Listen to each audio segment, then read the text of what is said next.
પ્રિય બહેનો, શું તમને નાની નાની બાબતોમાં ગુસ્સો આવે છે? કોઈ તમારું ના સાંભળે ત્યારે તમારી પ્રતિક્રિયા કેવી હોય છે? ગુસ્સો તમારા સ્વાસ્થ્ય માટે અને તમારા સંબંધોને માટે નુકસાનકારક છે, તે યાદ રાખો. બાઇબલ પણ શીખવે છે કે તમારા ક્રોધ પર સૂર્યને આથમવા ન દો.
પ્રિય બહેનો, આશાવાન સ્ત્રીઓ કાર્યક્રમમાં આપ સર્વનું હાર્દિક સ્વાગત છે. આજે ફરી એકવાર એક નવા વિષય સાથે અમે અહીં ઉપસ્થિત થયા છીએ. આ કાર્યક્રમ આપણા દેશની સ્ત્રીઓના સર્વાંગી વિકાસને માટે સમર્પિત છે. તેમાં આપણે દર અઠવાડિયે જુદા જુદા વિષયો પર વાર્તાલાપ કરીએ છીએ. આપ સર્વ નિયમિત રીતે અમારા આ પ્રસારણને નિહાળો છો અને સુંદર પ્રતિભાવો પણ આપો છો. તે બદલ આપ સર્વનો આભાર માનીએ છીએ. નમસ્કાર મિત્રો, આજના કાર્યક્રમમાં આપણે ગુસ્સા પર કેવી રીતે કાબૂ અથવા સંયમ રાખવો તે વિશે વાર્તાલાપ કરીશું. હું માનું છું કે આ વિષય આપણ દરેકને માટે કોઈક ને કોઈક રીતે ઉપયોગી બની રહેશે. વર્તમાન સમયમાં નાની અને સામાન્ય બાબતમાં પણ લોકોને બહુ જલ્દી ગુસ્સો આવી જાય છે અને કેટલીક વાર તેના ખરાબ પરિણામો પણ ભોગવવા પડે છે. હું માનું છું કે આપણે બધા કોઈક ને કોઈક સમયે ગુસ્સો વ્યક્ત કરીએ જ છીએ. સાચી વાત ને? સાચી વાત. જ્યારે કોઈ બાબતોથી આપણે કંટાળી જઈએ ત્યારે આવી લાગણી થવી તે સામાન્ય છે. શું તમે કદી ગુસ્સામાં આવીને કોઈની સાથે ખરાબ વ્યવહાર કર્યો છે? જ્યારે કોઈ આપણી વાત ના માને અથવા આપણું ના સાંભળે ત્યારે ગુસ્સો આવે તે સ્વાભાવિક છે.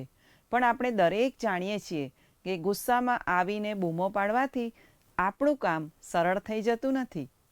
કેટલાક લોકો ગુસ્સામાં હોય ત્યારે તેની પ્રતિક્રિયા આપે છે.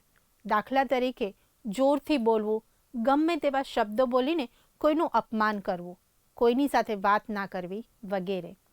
શું તમે ગુસ્સામાં હોય ત્યારે આવું કરો છો? શું આવું કરવાથી તમારો ગુસ્સો ઓછો થઈ જશે અથવા તમારું કામ સરળ થઈ જશે? ના મિત્રો, એવું કશું થશે નહીં. પણ ગુસ્સો તમારા માટે જ નુકસાનકારક બનશે. ગુસ્સો તો આંતરિક અસંતોષ, વિરોધ અને તિરસ્કારની મજબૂત લાગણી છે જે આખરે આપણને નિરાશામાં દોરી જાય છે. એકદમ સાચી વાત છે. ગુસ્સો એક કુદરતી લાગણી છે, પણ બહુ શક્તિશાળી લાગણી છે. ગુસ્સામાં તમે શું કરો છો અથવા શું બોલો છો તે તમને જ ખબર રહેતી નથી. તેથી મને જ્યારે બહુ ગુસ્સો આવે ત્યારે કંઈ પણ બોલવા કરતાં હું શાંત રહેવાનું પસંદ કરું છું, જેથી મારા ગુસ્સામાં બોલાયેલા શબ્દોને લીધે કોઈને ઠેસ પહોંચે નહીં. આ તમે બહુ સારી વાત કહી, પણ દરેક સમયે શાંત રહેવું શક્ય બનતું નથી. જ્યારે મારા ઘરમાં મને ના ગમતી બાબતો બને ત્યારે હું તે સહન કરી શકતી નથી, પણ હું શાંત રહું છું. મને સામે પ્રતિક્રિયા આપવાનું પસંદ નથી. જ્યારે તમારા બાળકો તમારી વાત ના માને ત્યારે તમે શું ગુસ્સો પ્રગટ કરો છો? મને એવું લાગે છે કે આપણે પોતાના ગુસ્સાને કાબૂમાં રાખતા શીખવું જ જોઈએ. પ્રિય બહેનો, શું તમે કદી ગુસ્સાની બાબતમાં સંઘર્ષનો અનુભવ કર્યો છે? શું ગુસ્સો કર્યા પછી તમને ગુનાની અને દોષની લાગણી થાય છે? મારા જીવનના અનુભવો પરથી હું એક પાઠ શીખી છું કે જો આપણે ગુસ્સાને કાબૂમાં રાખતા નથી તો ગુસ્સો આપણા પર કાબૂ કરી લે છે અને કાબૂ બહારનો ગુસ્સો આપણને બહુ મોટું નુકસાન કરી જાય છે. પતિ પત્નીના સંબંધોમાં પણ ગુસ્સો બહુ જોખમકારક છે. તેના લીધે છૂટાછેડાના પ્રમાણમાં વધારો થઈ રહ્યો છે. તેનું કારણ એ છે કે કોઈ પોતાના ગુસ્સા પર કાબૂ રાખવા તૈયાર નથી. જો પતિ પત્ની એકબીજાને સમજે તો જ તેઓના સંબંધો ટકી રહે છે. તદ્દન સાચી વાત છે. જ્યારે તમે કોઈની સામે તમારો ગુસ્સો વ્યક્ત કરો છો ત્યારે તમે તે વ્યક્તિને દુઃખ પહોંચાડો છો, તે યાદ રાખો. તે પછી તમે તેની પાસે જઈને માફી માંગો તો પણ તમે તે દુઃખને ઓછું કરી શકતા નથી, કારણ કે તેઓને તમારા શબ્દોથી અથવા તમારા વ્યવહારથી તમે ઠેસ પહોંચાડી છે. ગુસ્સામાં બોલાયેલા શબ્દોને તમે માફી માંગીને પાછા લઈ શકતા નથી. તેથી જ્યારે પણ તમે ગુસ્સામાં હોય ત્યારે તમારા શબ્દોને કાબૂમાં રાખો. એફએસી 4:29 બાઇબલ શીખવે છે, તમારા મુખમાંથી કંઈ મલિન વચન નહીં, પણ જે ઉન્નતિને સારું આવશ્યક હોય તે જ નીકળે, કે તેથી સાંભળનારાઓનું કલ્યાણ થાય. કેટલી અદ્ભુત સલાહ બાઇબલ આપે છે. આ વચનથી હું શીખી કે જો આપણા ગુસ્સાને કાબૂમાં ના રાખીએ તો તેનું શું પરિણામ આવે છે. હું અન્ય લોકોને દુઃખી કરવા કે નુકસાન પહોંચાડવા માગતી નથી. મારી બહેનો, શું તમારા શબ્દોથી તમે અન્ય લોકોને નુકસાન પહોંચાડ્યું છે? જો હા, તો તમે તેની પાસે માફી માંગીને તેના દુઃખને હળવું કરી શકો છો. యేసు సామర్థ్య తారు మన్నవు కరుణారు యేసు సామర్థ్య తారు మన్నవు కరుణారు મારું મન બદલાવે ને નવું કરાવે મારું મન બદલાવે ને નવું કરાવે ભાલા પાપથી ફરવા તારી ઈચ્છા કરવા ભાલા પાપથી ફરવા તારી ઈચ્છા કરવા નવો ભાવ કરાવે નમ્રતા ઉપજાવે નવો ભાવ કરાવે નમ્રતા ઉપજાવે ઈસુ સામર્થ્ય તારું મન નવું કરનારું ઈસુ સામર્થ્ય તારું મન નવું કરનારું.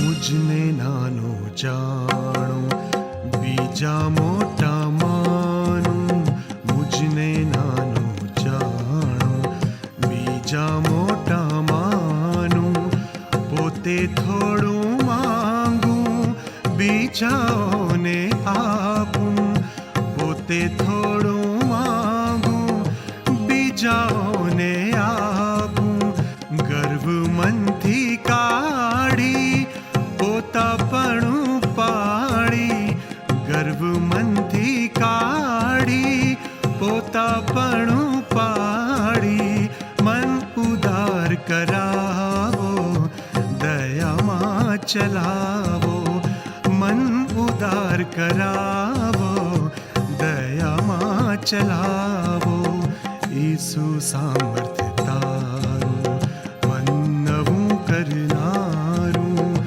ઈસુ સામર્થ્ય તારું મન નવું કરનારું.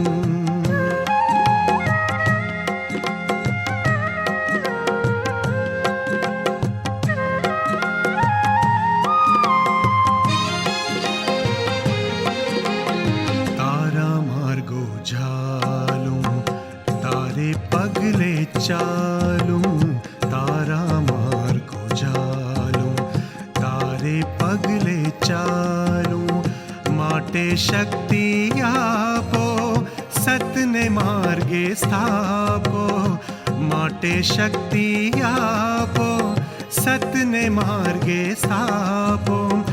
ઈસુ શક્તિ તારી મન નવું કરનારી. ઈસુ શક્તિ તારી મન નવું કરનારી. મારું મન બદલાવે ને નવું કરાવે. મારું મન બદલાવે ને નવું કરાવે. ઈસુ સામર્થ્ય તારું મન નવું કરનારું. ઈસુ સામર્થ્ય તારું મન નવું કરનારું. ઈસુ સામર્થ્ય તારું મન નવું કરનારું. પ્રિય બહેનો, આ છે કાર્યક્રમ આશાવાન સ્ત્રીઓ. આજે આપણે ગુસ્સા પર કાબૂ રાખવા વિશે વાર્તાલાપ કરી રહ્યા છીએ. આપણે પોતાના ગુસ્સા પરનો કાબૂ ગુમાવીને બીજાને નુકસાન કરનાર ના બનીએ તેનું ધ્યાન રાખવાનું છે. કેટલાક લોકો ગુસ્સાને લીધે ઘરમાં અને બહાર પણ ખરાબ વ્યવહાર કરે છે. હું તમને એક ઉદાહરણ આપીશ. એક માણસ બીમાર હતો, તેથી તે સારવાર માટે ડૉક્ટર પાસે ગયો. ડૉક્ટરે તેને તપાસીને જરૂરી દવા આપી અને ગુસ્સો નહીં કરવાની સલાહ પણ આપી. 2-3 દિવસ પછી તે માણસ ઘરમાં આરામ કરી રહ્યો હતો તે સમયે અચાનક ઘરમાં કામ કરનારી બાઈથી કાચની પ્લેટ ભાંગી ગઈ. આ અવાજ સાંભળીને આ માણસ તરત જ પોતાના રૂમમાંથી બહાર આવ્યો અને ગુસ્સે થઈને પેલી બાઈને બોલવા લાગ્યો. ગુસ્સાને કારણે તેના હૃદય પર દબાણ વધી જવાથી તે બેભાન બની ગયો અને તાત્કાલિક તેનું ઓપરેશન કરવું પડ્યું. જોયું ને મિત્રો, સામાન્ય વાતમાં ગુસ્સો કરવાથી તે માણસને કેટલી તકલીફમાંથી પસાર થવું પડ્યું. તમારો ગુસ્સો તમને મુશ્કેલીમાં મૂકી શકે છે. માનસશાસ્ત્રીઓ એવું જણાવે છે કે માણસના શરીરની મોટા ભાગની બીમારીઓ માનસિક હોય છે. ગુસ્સો, કડવાશ, તિરસ્કાર, વેરભાવ, ચિંતા વગેરે બાબતો માણસને બીમાર બનાવી દે છે. વધારે પડતો ગુસ્સો કરવાથી બ્રેઇન હેમરેજ પણ થઈ શકે છે. ગુસ્સાને લીધે માણસના મગજમાં વધારે લોહી ભરાય છે. તેને લીધે મગજની નસો ફાટી જાય છે અને માણસનું મૃત્યુ પણ થઈ શકે છે. એક સંશોધન મુજબ વધારે પડતા ગુસ્સાની અસર હૃદય ઉપર પણ થાય છે. ગુસ્સો કરવાથી તમારી માનસિક લાગણીઓ ઉશ્કેરાય છે. તેને કારણે હૃદય પર દબાણ વધે છે અને હૃદય રોગનો હુમલો પણ થાય છે. તેથી માણસનું મૃત્યુ પણ થઈ શકે છે. એ જ રીતે ગુસ્સાને કારણે શરીરમાં લોહીનું દબાણ અથવા બીપી પણ વધી જાય છે. જ્યારે તમે ઉશ્કેરાટમાં હોય ત્યારે તમારું બ્લડ પ્રેશર ઊંચું આવે છે. આમ ગુસ્સો તમારા મન અને શરીર બંને માટે જોખમકારક છે. તેથી ગુસ્સો કરતાં પહેલાં 2 વખત વિચાર કરજો. મિત્રો, માનવી સ્વભાવ પ્રમાણે આપણ દરેકને પોતાને જે ગમે તે કરવાનું સારું લાગે છે. પણ કેટલીક વાર આપણા માર્ગો ઈશ્વરને પસંદ હોતા નથી. તેને જ પાપ તરીકે ઓળખવામાં આવે છે. તમે ગુસ્સો કરો છો કારણ કે તમારા માનવીય સ્વભાવ પ્રમાણે તમને તે સારું લાગે છે. એફેસી 4:26 અને 27 બાઇબલ શીખવે છે, ગુસ્સે થાવ પણ પાપ ન કરો. તમારા ક્રોધ પર સૂર્યને આથમવા ન દો અને શૈતાનને સ્થાન ન આપો. એનો અર્થ કે સામાન્ય બાબતોમાં ગુસ્સો ના કરો, અને જો તમે કોઈની ઉપર ગુસ્સો કરો છો તો દિવસ પૂરો થતાં પહેલાં તેની માફી માંગો. વાલી બહેનો, આગળ વધતા પહેલાં હું તમને પૂછવા માંગુ છું કે શું તમે કદી કોઈના ઉપર ગુસ્સે થયા છો? અને ગુસ્સો કર્યા પછી શું તમને સારી લાગણી થઈ છે? તેથી ગુસ્સો કરવાનું છોડી દો. તેને બદલે પ્રેમથી વ્યવહાર કરવાનું પસંદ કરો. જ્યારે પણ ગુસ્સો આવે ત્યારે ઈશ્વરની સહાય માંગીને તેને કાબૂમાં રાખો. જો તમે કોઈને ઠેસ પહોંચાડી છે તો સૌપ્રથમ ઈશ્વરની આગળ માફી માંગો અને તે વ્યક્તિની પણ માફી માંગો. તમારી લાગણીઓને અને તમારા ગુસ્સાને કાબૂમાં રાખવા ઈશ્વરનું સામર્થ્ય માંગો. મારી બહેનો, કદાચ આવું કરવું તમને અઘરું લાગે, પણ ઈશ્વરની સહાયથી તમે તે કરી શકશો. જ્યારે પણ તમને ગુસ્સો આવે ત્યારે ઊંડા શ્વાસ લો, મનને શાંત રાખો અને બની શકે તો તે જગા પરથી દૂર જતા રહો. તમારા અંતરાત્માના અવાજને સાંભળો, તમારા સ્વભાવમાં પરિવર્તન લાવો. તે સાથે દરરોજ ઈશ્વરનું વચન વાંચો અને પ્રાર્થનામાં સમય પસાર કરો. આ બધી બાબતો તમને ગુસ્સા પર સંયમ રાખવા મદદરૂપ બનશે. પ્રિય મિત્રો, ગુસ્સો તો આપણને વળગી રહેનાર પાપ છે. તે ક્યારેક ધીમેથી સળગે છે તો ક્યારેક જ્વાળામુખીની માફક એકાએક ભભૂકી ઉઠે છે. ગુસ્સાના પરિણામો સારા હોતા નથી. ગુસ્સાને લીધે તંદુરસ્તી બગડે છે, મિત્રો ચાલ્યા જાય છે, સંબંધોમાં કડવાશ આવે છે, લગ્ન જીવનમાં જોખમ ઊભું થાય છે અને નોકરી પણ ગુમાવવી પડે છે. આમ ગુસ્સો બહુ જોખમકારક છે. પતિ પત્નીના સંબંધોમાં અને મા બાપ તથા બાળકોના સંબંધોમાં ગુસ્સો કુટુંબને માટે અને સમાજને માટે જોખમ ઊભું કરે છે. સાચી વાત છે. ગુસ્સો આડ અસરો લઈને આવે છે. તેને લીધે શારીરિક, માનસિક, કૌટુંબિક, સામાજિક અને આત્મિક જીવનમાં પણ ખરાબ અસરો થાય છે. જો તેને કાબૂમાં રાખવામાં ના આવે તો તે મોટું નુકસાન કરી શકે છે. ગુસ્સાને લીધે માણસ નકારાત્મક બનતો જાય છે. તે હંમેશા બદલાની ભાવના સાથે આગળ વધે છે. આ પ્રકારના ગુસ્સાનું સમયસર સમાધાન થાય તે યોગ્ય છે. માફી માંગવામાં અથવા માફી આપવામાં કોઈ નાનમ રાખવાની જરૂર નથી. વહાલા મિત્રો, ઉત્પત્તિના 4થા અધ્યાયમાં કાઈન અને હાબેલની વાત લખવામાં આવી છે. આ બંને ભાઈઓ ઈશ્વરના માટે અર્પણ લાવ્યા, પણ ઈશ્વરે હાબેલનું અર્પણ માન્ય કર્યું અને કાઈનનું અર્પણ સ્વીકાર્યું નહીં. તેને લીધે કાઈનને બહુ ગુસ્સો આવ્યો અને ગુસ્સામાં તેણે પોતાના ભાઈ હાબેલને મારી નાખ્યો. આમ બાઇબલમાં ગુસ્સો વ્યક્ત કરનાર પ્રથમ વ્યક્તિ કાઈન હતો. તેના ગુસ્સાએ તેના સગા ભાઈનો જીવ લીધો. ગુસ્સાનું કેટલું ભયાનક પરિણામ! આમ ગુસ્સો બદલો વાળીને જ ઝંપે છે. તેથી ગુસ્સાથી દૂર રહેવું તે જ આપણા માટે સારું છે. મારી બહેનો, ઈશ્વર તમને પ્રેમ કરે છે અને તેની પાસે તમારા ઘાને સાજા કરવાની તાકાત છે. કદાચ ગુસ્સાને લીધે તમારા સંબંધો પહેલાંના જેવા ના રહે, પણ ઈશ્વરની મદદથી તમને સાજાપણું જરૂર મળશે. ઈશ્વર તે નુકસાનને સરખું કરે એનો અર્થ એવો નથી કે તમને ગુસ્સો કરવાની મંજૂરી મળી ગઈ છે. આપણે ઈશ્વરના આત્માને કહીએ કે તે આપણને દોરવણી અને સામર્થ્ય આપે કે આપણે ઈશ્વરની ઈચ્છા મુજબ જીવી શકીએ. ફિલિપી 4:13 પ્રેરિત પાઉલ લખે છે, જે મને સામર્થ્ય આપે છે તેની સહાયથી હું સઘળું કરી શકું છું. હા મિત્રો, પવિત્ર આત્માની સહાયથી તમે તમારા ગુસ્સા ઉપર કાબૂ રાખી શકો છો.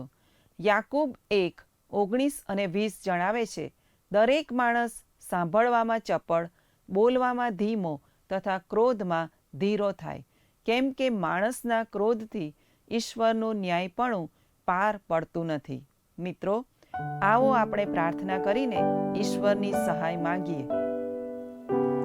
પ્રેમાળ ઈશ્વર પિતા, તમે અમને પ્રેમ કરો છો અને અમારા પાપ પ્રમાણે અમારી સાથે વર્તતા નથી તે માટે તમારો આભાર માનીએ છીએ. અમને પણ તમારી દીકરીઓ તરીકે મદદ કરો કે અમે અમારા ગુસ્સા પર કાબૂ રાખી શકીએ. અમે ગુસ્સો નહીં પણ પ્રેમ પ્રગટ કરનાર અને માફી આપનાર બનીએ તે માટે અમને તૈયાર કરો. ગુસ્સાને લીધે અમે કોઈને નુકસાન કરનાર ના બનીએ તે માટે અમને સભાન બનાવો. ઈસુના નામમાં માંગુ છું. આમેન.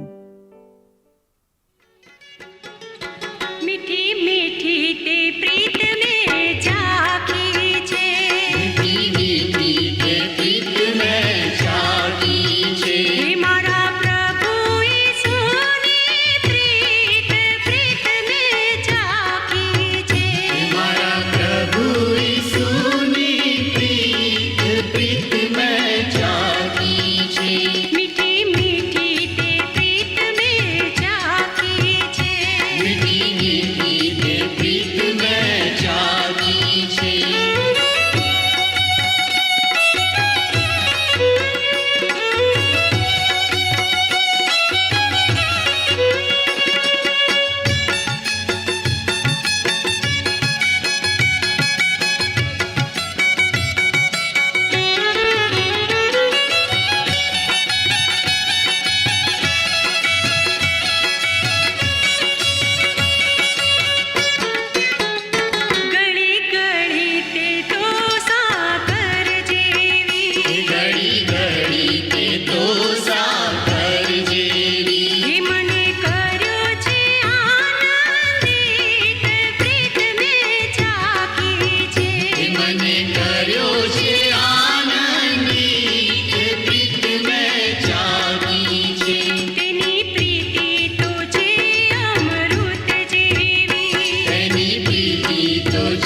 मीठी मीठी ते प्रीत में जागी छे हे मारा प्रभु यीशुनी प्रीत प्रीत में जागी छे मारा प्रभु यीशुनी प्रीत प्रीत में जागी छे मीठी मीठी ते प्रीत में जागी छे मीठी मीठी ते प्रीत में जागी छे मीठी मीठी ते प्रीत में जागी छे मीठी मीठी ते प्रीत में जागी छे मीठी मीठी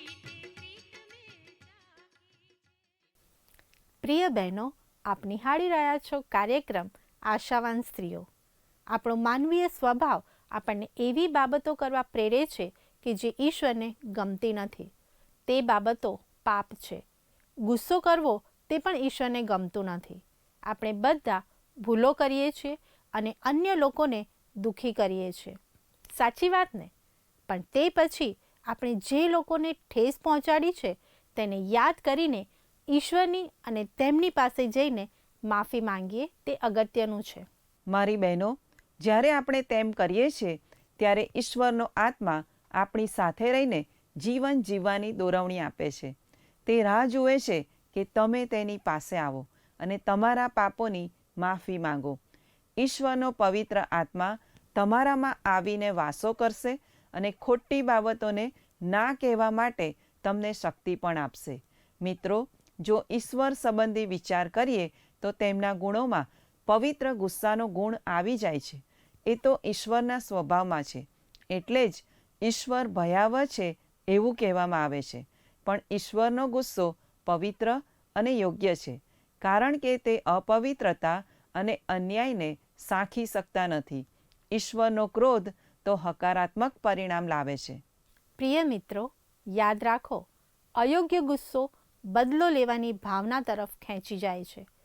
તેનાથી ઈશ્વર સાથે અને માણસો સાથેના વ્યવહારમાં વિઘ્ન આવે છે. આ સમયે હું પવિત્ર બાઇબલમાંથી ગુસ્સા સંબંધી કેટલાક વચનો વાંચવા માંગુ છું. તમે પણ તેની નોંધ કરી શકો છો. નીતિવચનો 14 અને 17 જણાવે છે, જેને જલ્દી ક્રોધ ચડે છે તે મૂર્ખાઈ કરે છે અને દુષ્ટ યોજના કરનાર ધિક્કાર પામે છે. 15 અને 18માં લખ્યું છે, ક્રોધી માણસ ટંટો ઊભો કરે છે, પણ રીસ કરવી ધીમો માણસ કજિયો સમાવી દે છે. તે જ રીતે 22 અને 24માં લખ્યું છે, ક્રોધી માણસ સાથે મિત્રતા ન કર અને તામસી માણસની સોબત ન કર. સભા શિક્ષક 7 અને 9 જણાવે છે, ગુસ્સો કરવામાં ઉતાવળા મિજાજનો ન થા, કેમ કે ગુસ્સો મૂર્ખોના હૃદયમાં રહે છે. ખરેખર બાઇબલમાં પણ ગુસ્સો ના કરવા સંબંધી કેટલા બધા વચનો લખવામાં આવ્યા છે, જે બતાવે છે કે ગુસ્સો કરવો તે ઈશ્વરની નજરમાં પાપ છે. શું તમે તેના પર વિજય પામવા માંગો છો? મારી આશા ને પ્રાર્થના છે કે ઈશ્વર તમને તે માટે સામર્થ્ય આપે અને તમે તમારા ગુસ્સા પર સંયમ રાખી શકો. વાલા મિત્રો, અમારો સમય હવે પૂરો થવા આવ્યો છે. આજના પ્રસારણ વિશે આપના પ્રતિભાવો અમને આ સરનામા પર મોકલી શકો છો.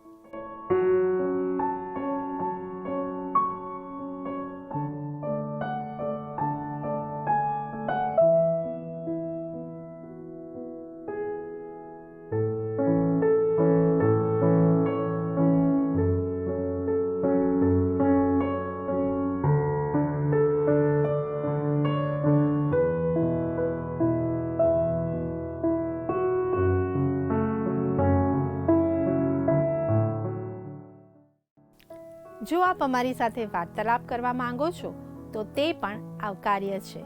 તે માટે અમારો ફોન નંબર છે 94 29 37 55 12 9429375512. આ નંબર ઉપર આપ અમને SMS અથવા વોટ્સએપ પણ કરી શકો છો. આવતા અઠવાડિયે આ જ સમયે આશાવાન સ્ત્રીઓ કાર્યક્રમમાં ફરીથી મળીશું. ધન્યવાદ. શું તમને આ કાર્યક્રમ ગમ્યો? અત્યારે જ અમને મિસ કોલ કરો